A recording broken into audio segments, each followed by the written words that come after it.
Welcome to Samba Samba. Enjoy the video. You'll start by checking two essentials: iPad iOS and storage, since Chrome needs current iPad OS and room for cache.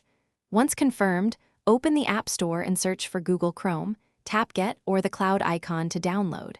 After installation, launch Chrome and sign into your Google account so your bookmarks, history, and passwords sync automatically. This saves time when switching devices. Make sure to allow any permission prompts. They enable features like autofill and safe browsing.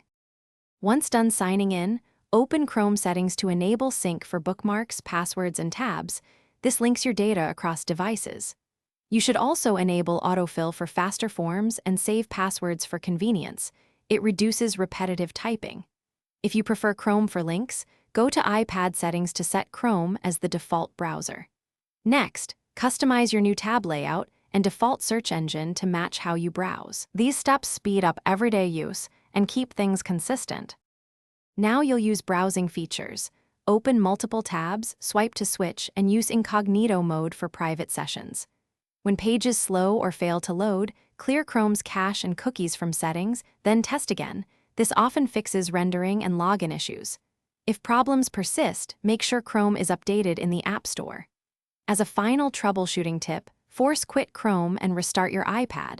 If that still fails, reinstalling Chrome refreshes the app while preserving your synced data after you. Thanks for watching. Consider subscribing if we helped you.